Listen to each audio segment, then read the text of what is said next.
तो हेलो दोस्तों, एक बार फिर से मैं रामपाल राजन से आप सभी का स्वागत करता हूं अपने इस छोटे से चैनल जेस वाला पे। और बताइए मेरे भाई, कैसे हैं आप लोग और आप लोगों की पढ़ाई किस तरीके से चल रही है।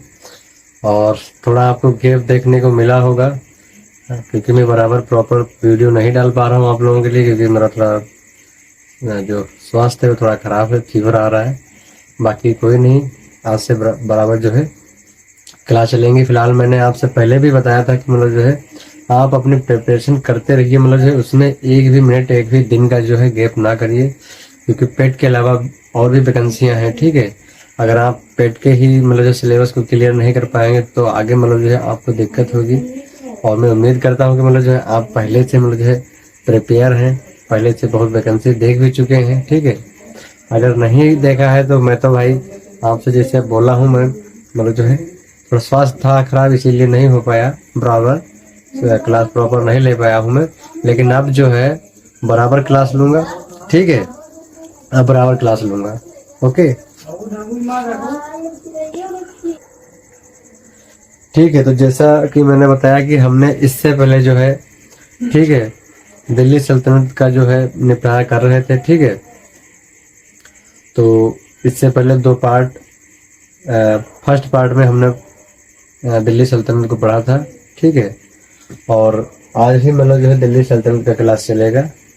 ठीक है, और इसके बाद मतलब 2 या 3 और क्लास होंगे, दिल्ली सल्तनत तब निपट पाएगा भाई, क्योंकि इसमें 5 वंश वंश जो है हमें पढ़ने हैं। ठीक है, और मैंने पहले भी बताया था कि 5 वंश है मेरे भाई। हम उतना ही पढ़ेंगे जितना यूपी त्रिपल पेट जो सिलेबस है उसके लिए जो सफिशिएंट रहेगा उस वही पढ़ना है। ठीक है, ज़्यादा हम डीपली नहीं पढ़ेंगे क्योंकि डीपली ज़्यादा नहीं पूछेगा। लेकिन हाँ, 2023 में जिस तरीके से क्वेश्चन पूछा गया था भाई, वो वास्तव में डीपली था और यूपीएससी का लेवल का था। ठीक है, यूपीएससी नहीं तो आप पीसीएस लेवल का आप मान ही सकते हैं, लेवल उसका इतना रहा था। चलिए, ज़्यादा बात ना करते हुए क्लास को शुरू करते हैं। ठीक है, तो आज जो इल्तुतमिश के बारे में पढ़ेंगे। ठीक है, इससे पहले इल्तुतमिश हमने पहली वाली क्लास में किया था, लेकिन कुछ पार्ट उसका रह गया था, तो अब यहाँ से हम लोग जो है स्टार्ट करते हैं। तो इल्तुतमिश के बारे में भैया जो है, इसने एकता प्रथा शुरू की थी। ठीक है, यहाँ से क्वेश्चन बहुत ज़्यादा बनता है कि एकता प्रथा किसने स्टार्ट की थी। ठीक है, एकता प्रथा, तो आपको बताना है कि एकता जो प्रथा है वह इल्तुतमिश ने स्टार्ट की थी। और इसने क्या किया था, तो चालीसा दल की स्थापना की थी। चालीसा दल मेरे भाई, आपको नाम से ही लग रहा होगा, चालीसा मतलब 40 लोगों का दल जो है। 40 जो सरदार थे वो भी मतलब जो है बहुत ही अमीर सरदार माने जाते थे। अमीर सरदारों का एक झुंड था, एक मतलब टीम थी, टीम बनाई गई इल्तुतमिश के द्वारा, जिसमें 40 सरदार शामिल थे। ठीक है, अब वो लोग जो है कोई भी अगर कार्य होता था तो उसमें उनकी मतलब जो सलाह मशवरा ली जाती थी। ठीक है, तो उन 40 सरदारों के ग्रुप को चालीसा दल कहा गया। और क्वेश्चन पूछेगा किसने इसको मतलब जो है बनाया था, तो इल्तुतमिश ने बनाया था। तो 2 बातें बहुत इंपॉर्टेंट हो गई इसके बारे में, एकता प्रथा और चालीसा दल। ठीक है, थोड़ा जल्दी क्लास को निपटाते हैं, उसके बाद जो है बात करेंगे। 40 अमीर सरदार इसमें शामिल थे। और यह जो था भाई, शुद्ध अरबी जो है, अरबी के सिक्के इसने मतलब चलवाए थे। और शुद्ध अरबी के सिक्के चलवाने वाला फर्स्ट तुर्क शासक था, पहला तुर्क शासक था जिसने अरबी के सिक्के चलवाए। ठीक है, शुद्ध अरबी के सिक्के चलवाए, और यह जो चलवाने वाला था वह फर्स्ट तुर्क शासक बना इल्तुतमिश। चलिए, उम्मीद करता हूँ आपको यहाँ तक समझ में आया होगा। चलिए बात करते हैं कि इनके दरबारी कवि कौन थे। दरबारी कवि में मिनहाज उस सिराज का नाम आता है, मिनहाज उस सिराज। ठीक है, थोड़ा आज मेरा बैटरी जो है डाउन आपको लग रहा होगा, क्योंकि मुझे कल बहुत ज़्यादा भाई फीवर हो गया था, बुखार आ गया था, तो उसके कारण थोड़ा मेरा जो है एनर्जी जो है थोड़ा डाउन है। बाकी आप लोग एडजस्ट करना। ठीक है, तो दरबारी कवि कौन था, मिनहाज उस सिराज। उनका नाम था मिनहाज उस सिराज। ठीक है, और मिनहाज उस सिराज जो है, इसने एक बुक लिखी थी, तबकात ए नासरी। क्या नाम था, तबकात ए नासरी। भाई कुछ ऊट पटांग आपको लग रहा होगा, कल लंबा चौड़ा नाम, लेकिन क्या करें, याद करना ही पड़ेगा, ये इतिहास है, इसको हम बदल तो नहीं सकते हैं। बाकी कहावते हैं कि मैं इतिहास बदल दूंगा, तुम्हारा पूरा भूगोल बदल दूंगा, वो तो कहावते बातें हैं। लेकिन जो है उसको हम बदल नहीं सकते, उसको पढ़ना ही पड़ेगा। बाकी ये है कि अगर सिलेबस से हटा दिया जाए तो मतलब जो तब नहीं पढ़ना पड़ेगा, लेकिन अब भाई सिलेबस में है तो पढ़ना ही पड़ेगा। तो दरबारी कवि कौन था? मिनहाज उस सिराज, और इसने बुक जो लिखी थी उसका नाम क्या था? तबकात ए नासिरी, तबकात ए नासिरी। ठीक है मेरे भाई।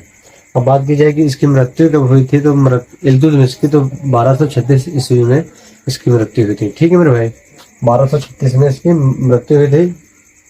और भाई ये बहुत ही अलग लेवल का बंदा था। ठीक है, इसका जो मकबरा है वो दिल्ली में था मेरे भाई, और ये आपने जीते जी ही मतलब जो अपना मकबरा बनवा लिया था। ठीक है, अब इनमें क्या होता था कि जब इनकी मृत्यु होती थी, जो इनकी कब्र होती थी, वहां पे एक मतलब विशाल मकबरा बनवाया जाता था, मतलब बड़ी बिल्डिंग बनवाई जाती थी जिसका नाम मकबरा रखा जाता था। ठीक है, एक आप कब्रिस्तान कह लीजिए, एक पर्सनल आदमी का कब्रिस्तान कह लीजिए। ठीक है, पर्सनल बंदे का। तो यह इतना मतलब अलग लेवल का था कि इसने मतलब जो अपने जीते जी मकबरा बनवा लिया था कि भाई मुझे जो है यहीं दफनाना अगर मेरी मृत्यु होती है। ठीक है, तो यहाँ से मतलब जो है आपको थोड़ा अजीब लग रहा होगा, लेकिन है सो है। चलिए, उम्मीद करता हूँ यहाँ तक आपको समझ में आया होगा। अब बात की जाए कि इसी के टाइम पे मतलब जो त्राइन का थर्ड युद्ध होता है। ठीक है, मतलब तीसरा युद्ध होता है, त्राइन का तीसरा युद्ध।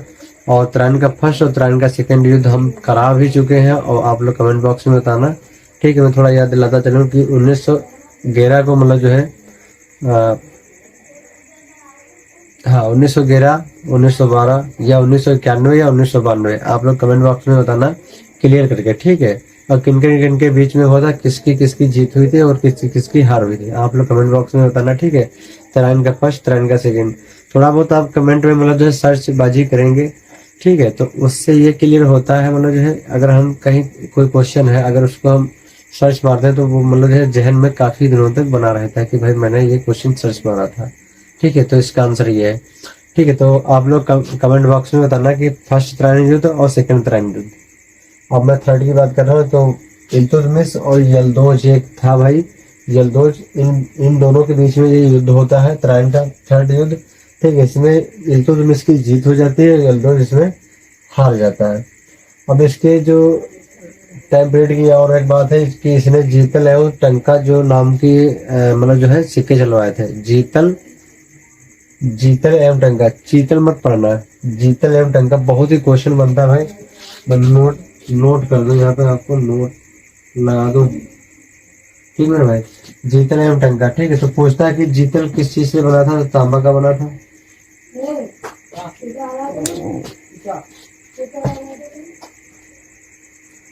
माफ कीजिएगा मेरे भाई। ठीक है, तो यहाँ पे क्वेश्चन बनता है कि जीतल किस चीज का बना था? तो तांबा का बना था। और टंका किस चीज का बना था? तो चांदी का बना था। ठीक है, तो यहाँ से जो क्वेश्चन बनता है, मैं उम्मीद करता हूँ कि आज के बाद आपको क्वेश्चन गलत नहीं होगा। ठीक है, आप लोग धुआं की तरह इसको उड़ा देंगे। अगर पूछेगा जीतल किस चीज से बना था? तो तांबा से बना था।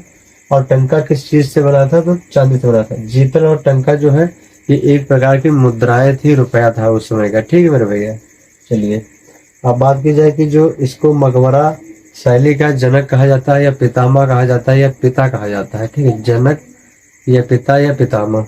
ठीक है, मकबरा शैली। ठीक है, क्योंकि इसने बहुत ही अच्छा मकबरा बनवाया था अपने लिए, तो उसी के कारण इनको मकबरा का मतलब जो है मकबरा शैली का जनक कहा जाने लगा। चलिए, उम्मीद करता हूँ आपको बहुत ही बढ़िया तरीके से समझ में आ रहा होगा।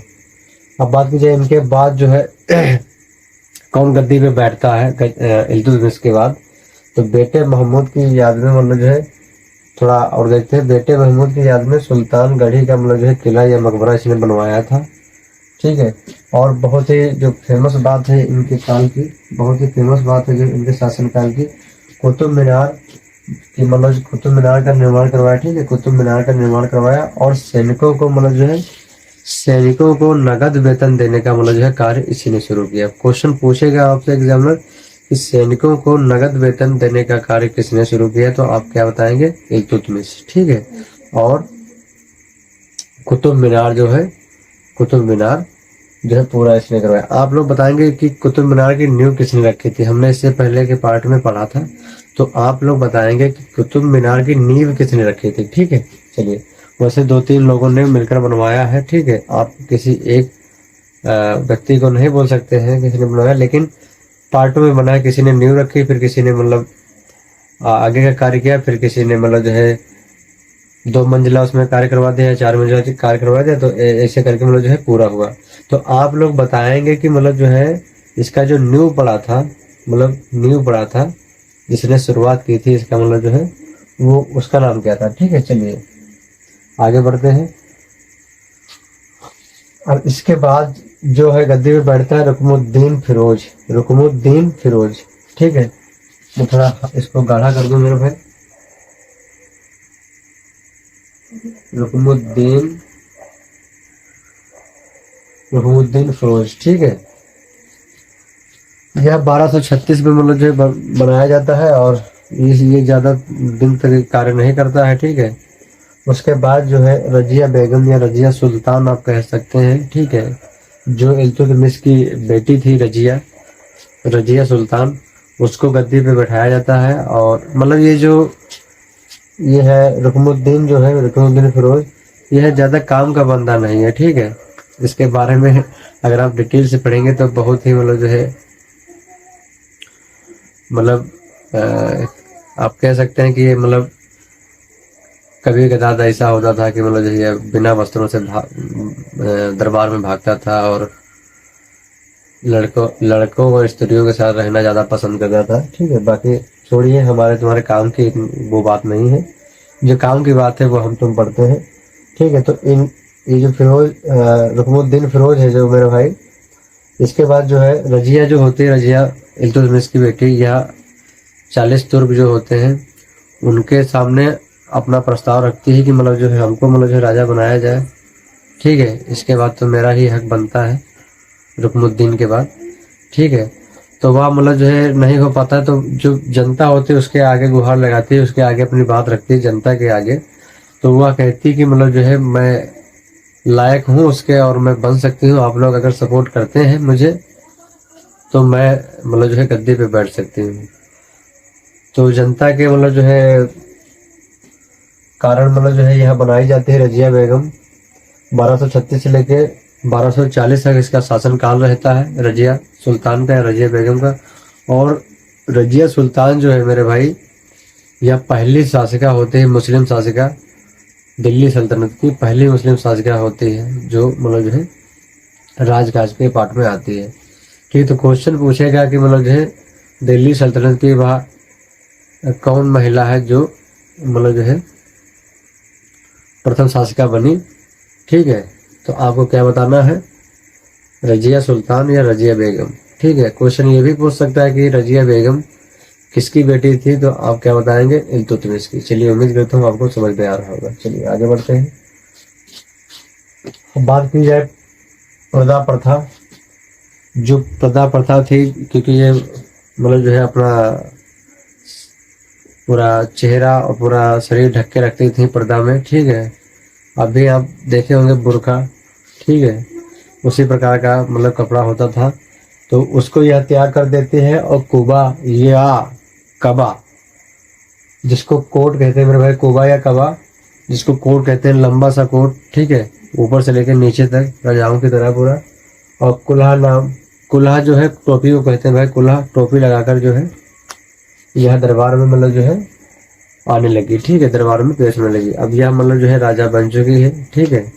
और यह मतलब जो है प्रथा प्रथा का त्याग करते हैं। तो क्वेश्चन बनेगा प्रथा प्रथा का त्याग करने वाली प्रथम शासिका, तो आप यही बताएंगे बेगम कौन, रजिया बेगम। चलिए और क्या क्या किया भाई इसने, अभिसिनाई दास, अभिसिनाई दास मतलब जो है एक मतलब जो है ओहदा हुआ करता था इन लोगों के टाइम पे, जलालुद्दीन याकूत को यह देती है। जलालुद्दीन याकूत इनके वहां मतलब जो है अंगरक्षक या मतलब जो है घुड़सवार, घोड़ों को संभालने वाला, ये समझ लीजिए, ठीक है। जलालुद्दीन याकूत, माफ कीजिएगा, इसको इसने पद दिया अमीर आखूर का, अमीर आखूर। चल ठीक है मेरे भाई, मैं ज्यादा बात इसलिए नहीं कर रहा हूँ क्योंकि क्लास बहुत ज्यादा लंबी हो जाएगी, ठीक है। पूरा बोर्ड में नहीं है तो थोड़ा और लिखना भी पड़ेगा। तो ये जो रजिया सुल्तान है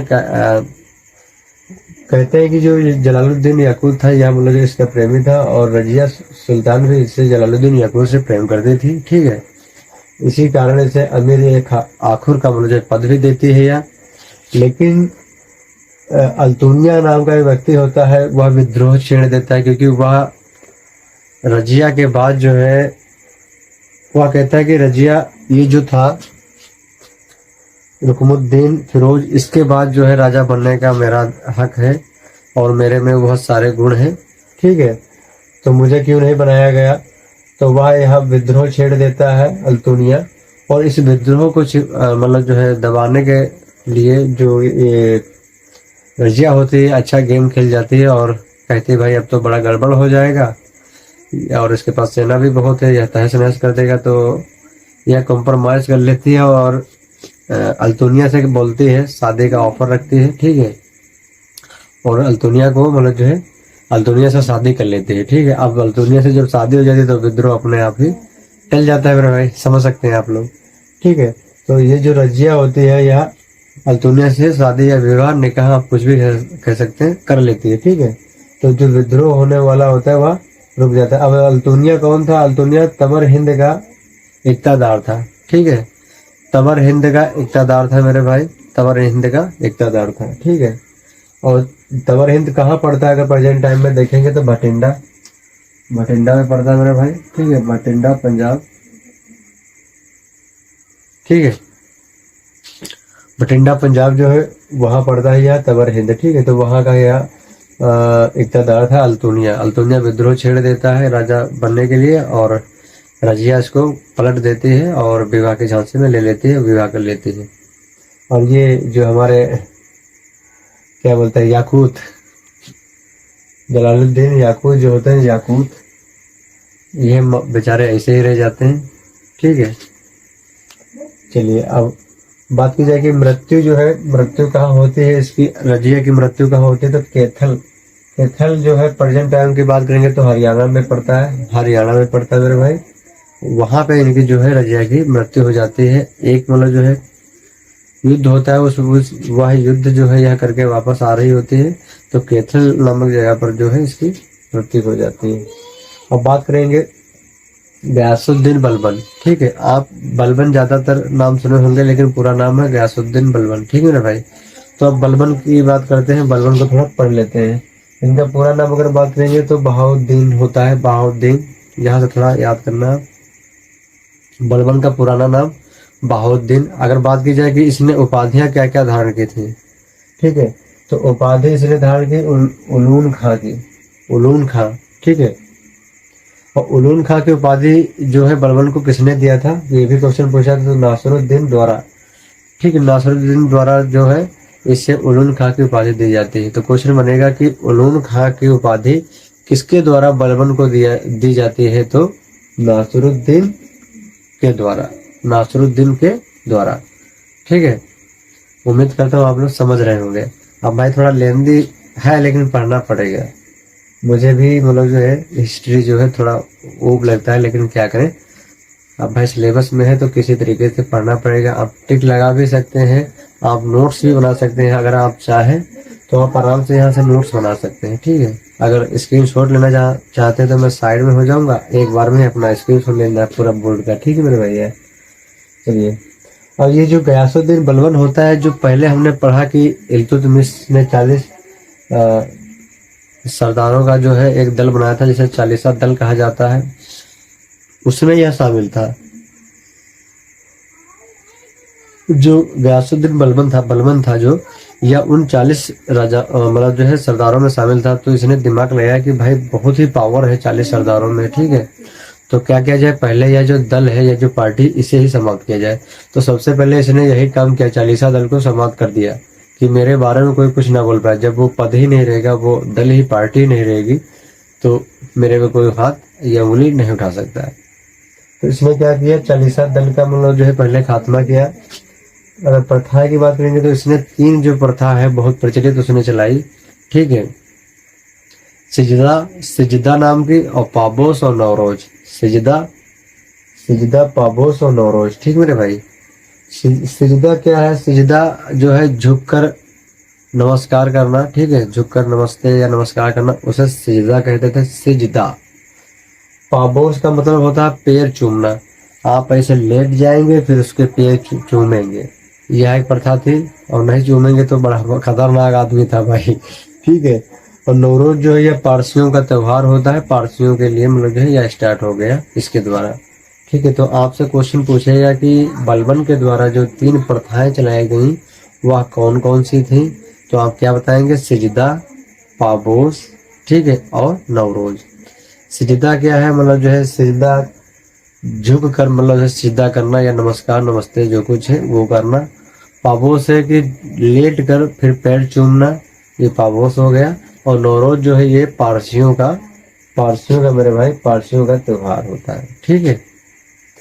चलिए अब बात की जाए कि इसने लोह एवं रक्त की नीति अपनाई, ठीक है। लोह एवं रक्त की, बहुत जल्दी लोहा लेता था भाई। अब लोहा आप ये आयरन मत समझ लेना, लोहा मतलब है युद्ध का जो है बहुत जल्दी निर्णय लेता था। और रक्त बहाने का मतलब जो इसका बहुत ज्यादा मतलब जो है वो था, ठीक है। और ये भी कहता था कि जब मैं किसी गरीब को देखता हूँ तो मेरा पता नहीं क्यों हाथ मेरी तलवार पे कांपते कांपते पहुंच जाता है, और मेरा मन उसका जो सर है धड़ से अलग करने को मजबूर हो जाता है, इसका मानना था। और ये कहता भी था, ठीक है। ये जो बलबन था ये बोलता था कि अगर किसी गरीब को मैं देखता हूँ, किसी गरीब व्यक्ति को अगर मैं देखता हूँ तो मेरा हाथ पता नहीं क्यों ऐसे कांप कांप के अपने हाथ मतलब जो तलवार पे पहुंच जाता है, और मैं तलवार निकाल के उसकी गर्दन समाप्त कर देता हूँ। तो जिल्ले इलाही नामक जो है इसने उपाधि धारण की थी, ठीक है, जिल्ले इलाही, ठीक है, जिल्ले इलाही। अब बात की जाए, माफ कीजिएगा, जिल्ले इलाही मतलब ये भी बोलता है कि मैं भगवान का रूप हूँ, भगवान और ईश्वर की छाया हूँ, आप लोग मुझको पूजिए, ठीक है, मैं पूजनीय हूँ। और एक तरफ ये भी मतलब बोलता है कि मैं गरीबों को देखता हूँ तो मेरा तलवार जो है उनका सर काटने के लिए मतलब मेरे हाथ विवश हो जाते हैं और तलवार पर पहुंच जाते हैं। और दूसरी बात ये भी कहता है कि मैं मतलब जो है ईश्वर का छाया प्रतीक हूँ और आप लोग मेरी पूजा करिए, ठीक है। नए विभाग, इसने 2 नए विभाग बनवाए मेरे भाई। बरीद ए मुमालिक, बरीद ए मुमालिक का क्या अर्थ है? यह गुप्तचर विभाग था, ठीक है, गुप्तचर विभाग था, ठीक है। जैसे कि अपने वहाँ IB हो गया, CBI हो गया, ठीक, ये गुप्तचर विभाग हो गया हमारे तुम्हारे। तो इसने वरीद ए मुमालिक नाम से मतलब गुप्तचर विभाग बनवाया। और दीवान ए अर्ज, जिसे सैन्य विभाग बोलते हैं, वह बनवाया, ठीक है। अब आगे का जो है बलवन का थोड़ा रह गया है, थोड़ा इरेज करके थोड़ा और इसी में मतलब एड ऑन करके पढ़ लेते हैं, फिर यह क्लास जो है समाप्त हो जाएगा मेरे भाई, ठीक है। फिर आगे खिलजी वंश से पढ़ेंगे, ठीक है, खिलजी वंश, ठीक है। तो आज ये गुलाम वंश कंप्लीट हो जाएगा, कल खिलजी वंश होगा, ठीक है। और फिर ऐसे ऐसे करके हम निपटा लेंगे इसको। उसके बाद जो है यह दिल्ली सल्तनत पूरा समाप्त हो जाएगा, फिर मतलब जो गांधी युग में प्रवेश करेंगे। मजा आएगा गांधी युग में, मजा आएगा गांधी युग में। चलिए थोड़ा मैंने समझा भी दिया, अगर स्क्रीनशॉट लेना चाहें तो आप पूरा स्क्रीनशॉट ले लीजिए। तो आप पानी भी देता हूँ।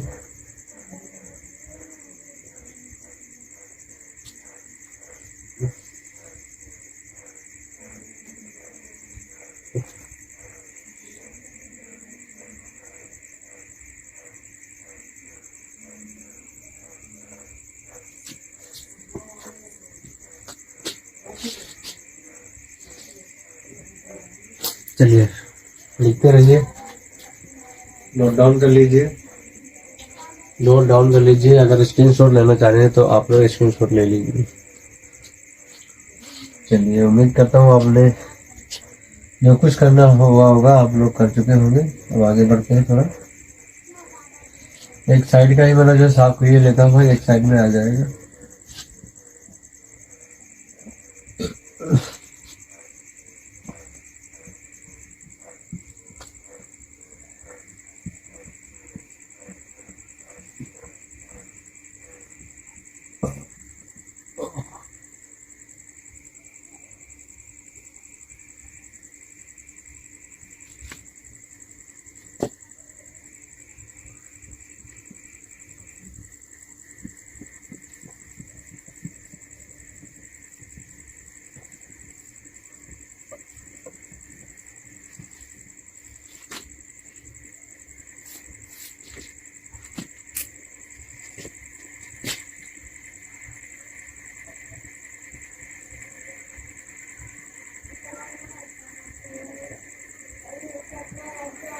ठीक है मेरे भाई, थोड़ा बच्चा है बलबन, उससे निपटाते हैं।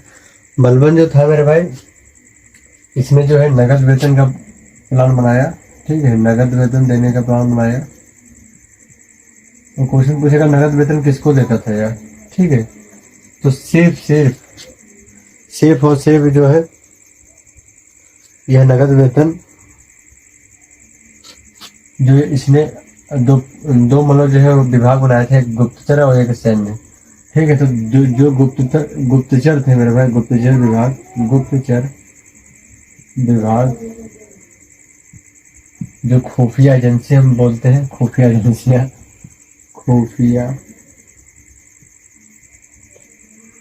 एजेंसी समझने के लिए मैं भाई लिख रहा हूँ खुफिया एजेंसी, लेकिन उस टाइम पे गुप्तचर विभाग ही बोलते थे। ठीक है, तो नगद वेतन जो दिया जाता था इसके द्वारा, वो सिर्फ और सिर्फ गुप्तचर विभाग को देते थे। ठीक है, और इसके साथ में सैन्य विभाग भी था, उसको नहीं मतलब जो है इसने मतलब जो है वेतन में रखा। सिर्फ जो इसके पास गुप्त तरीके से बात लेके आते थे उन्हीं को मतलब जो है नगद वेतन देता था।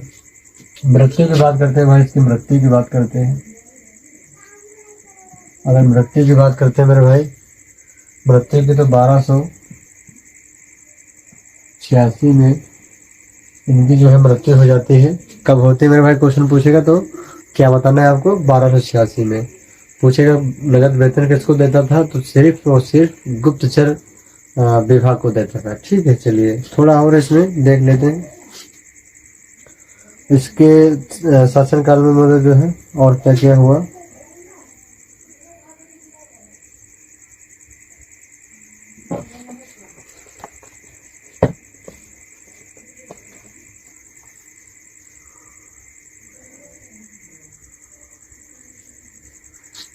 बलबन के समय देख लेते हैं, बलबन के समय। ठीक है, बलबन के समय मेरे भाई 1279 1285 1279 और 1285 में दोबारा जो है मेरे भाई, दोबारा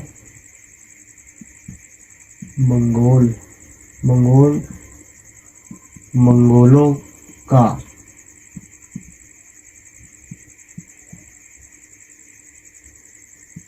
आक्रमण होता है। ठीक है, नोट डाउन करिए। 1279 और 1285 में दोबारा जो है मंगोलों का आक्रमण होता है। आप लोग कमेंट बॉक्स में बताना कि पहला जो है मंगोल आक्रमण किसके शासनकाल में हुआ, पहला मंगोल आक्रमण किसके शासनकाल में हुआ। चलिए आप लोग नोट डाउन कर लीजिए, स्क्रीनशॉट लेना चाहें तो आप लोग स्क्रीनशॉट ले लीजिए। थोड़ा मैं साइड हो रहा हूँ।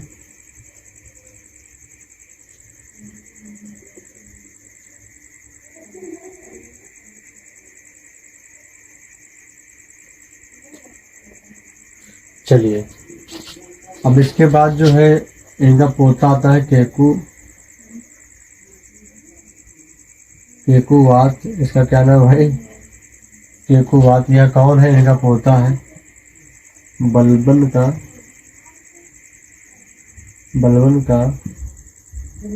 पोता। ठीक है, जो मोस्ट है भाई मैं वही करवा रहा हूँ, जो क्वेश्चन जहाँ से बन सकते हैं। ठीक है, केकुवात। इसमें स्थापना काहे करवाई मेरे भाई, ये पढ़ लेते हैं स्थापना। अगर आप सीरियल बाय सीरियल पढ़ेंगे जो मतलब जो ज्यादा फेमस जहाँ से क्वेश्चन नहीं बनता है तो उसका कोई मतलब नहीं निकलता है मेरे भाई। जो जहाँ से क्वेश्चन बना है वही पढ़ते हैं, और काफी बड़ा सिलेबस आपको भी पता है बैठ का। ठीक है, मिलोखरी एक जगह है भाई, मिलोखरी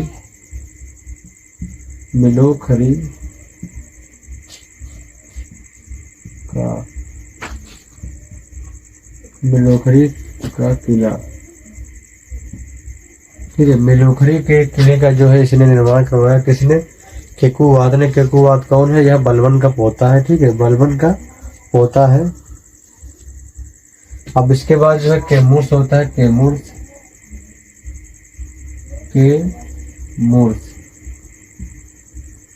केमूर्स होता है इसके बाद। ठीक है मेरे भाई, केकुवाद के बाद जो है केमूर्स होता है, या केमूर्स होता है, ठीक मेरे भाई, केमूर्स। इसका जो है पूरा नाम क्या था, पूरा नाम भाई शमसुद्दीन, ठीक है। क्या था मेरे भाई, शमसुद्दीन सेकेंड था, ठीक है। और यह जो शमसुद्दीन सेकेंड था मेरे भाई, यह दिल्ली सल्तनत का जो है गुलाम वंश का क्वेश्चन बनेगा, गुलाम वंश का अंतिम शासक था, ठीक मेरे भाई। कौन था, केमूर्स। कौन था भाई, केमूर्स। अरे मुंह से मेरे केमूर्स निकल रहा है, लेकिन मैं कुमर्स दिया हूँ, माफ कीजिएगा। केमूर्स, ठीक है। इसका पूरा नाम क्या था, शमसुद्दीन सेकेंड। यह कौन था, गुलाम वंश का अंतिम शासक था, ठीक है, गुलाम वंश का अंतिम शासक था, ठीक है। उम्मीद करता हूँ आपको क्लास अच्छा लगा होगा, ठीक है। और आप लोग कमेंट बॉक्स में भी बताना आपको क्लास कैसा लगा, ठीक है। और इससे पहले जो मैंने क्लास डाले, काफ़ी भाई बहनों के बहुत अच्छे कमेंट आए और उनको पढ़ के मुझे ऊर्जा भी मिली, क्योंकि आप देख रहे होंगे कि आज थोड़ा मेरा बैटरी डाउन है लेकिन फिर भी मैंने सोचा कि भाई इतना बढ़िया कमेंट आया तो एक क्लास आगे का हम लोग करते हैं। और आप लोगों के जो आप लोग मोटिवेट करते हैं कमेंट के माध्यम से, भाई उससे मैं भी मोटिवेट होता हूँ, ठीक है। और मैं भी आप लोगों की ही तरह हूँ, और वीडियो में आप लोग देखते ही होंगे, मेरी व्यवस्था देख के आपको मेरा जो है वो सब कुछ पता ही चलता होगा, ठीक है। बाकी कुछ नहीं, आप सभी के साथ लगे रहेंगे। और मैं तो भाई टारगेट 85+ का आपको सभी का बताता हूँ कि भाई आप 85+ का टारगेट बना के चलिए अपना, ठीक है। आपका भी होगा, हमारा भी होगा, ठीक है। तो ऐसे धीरे धीरे करके जो है हम जीएस को कवर कर लेंगे। जीएस के बाद आप कहेंगे तो हिंदी, और जो कुछ है आगे का सिलेबस इसका वो भी डिस्कस करेंगे आप लोगों के साथ में, ठीक है। मैं सिर्फ साझा ही करूँगा, क्योंकि मैं कभी नहीं आपसे बोलता कि मतलब पढ़ाऊँगा ये है वो है कुछ भी, ठीक है। तो मैं भी आप ही लोगों का या आप ही बिरादरी का मतलब हूँ। बिरादरी का मतलब क्या है, एस्पिरेंट मतलब जो है कोई जात नहीं होती है उसकी मेरे भाई, मेरे हिसाब से, ठीक है। एस्पिरेंट जो होता है वो एस्पिरेंट होता है, तैयारी करने वाला बच्चा होता है, ठीक है, उसकी कोई जात नहीं होती। तो मैं उसी बिरादरी और आप ही बिरादरी और आप ही की जाति का हूँ, ठीक है।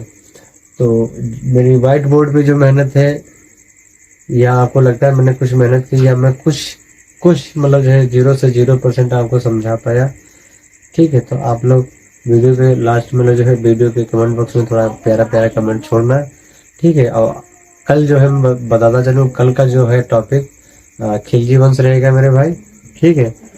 और क्लास कैसा लगा आप लोग बताएंगे ही, और मुझे उम्मीद है आप लोग अच्छे कमेंट करेंगे। और क्लास कैसे लगा थोड़ा मतलब जो है अच्छा लगा हो थोड़ा शेयर भी कर देना मेरे भाई, लाइक कर देना, बन सके ना कुछ होगा तो सिर्फ कमेंट कर देना मेरे भाई, कमेंट, ठीक है, कमेंट कर देना। और थोड़ा अगर 1K जो है 1K जो है सब्सक्राइबर थोड़ा मुझे पूरा करना है, टारगेट है, ठीक है। और बहुत ही इम्पोर्टेंट बात मेरे भाई, इम्पोर्टेंट, ठीक है। आज 14 अगस्त है मेरे भाई, ठीक है, और कल है 15 अगस्त। तो एडवांस में 15 अगस्त की आप सभी लोगों को, आप सभी भाई बहनों को, मेरे छोटे भाई, बड़े भाई, छोटी बहन, बड़ी बहन, सभी को जो है हार्दिक शुभकामनाएं। और कल तो मुझे पता है आप सभी लोग जो है 15 अगस्त बहुत अच्छी तरीके से मनाएंगे, ठीक है, कोई भेदभाव नहीं। तो क्लास कैसा लगा थोड़ा कमेंट बॉक्स में बताना, और मिलते हैं मेरे भाई नेक्स्ट क्लास में। कल का क्लास रहने वाला है खिलजी वंश, ठीक है, खिलजी वंश के राजाओं का धीरे धीरे निपटारा करेंगे। तो इसी के साथ अपनी वाणी को देता हूँ विराम। जय हिंद, जय भारत।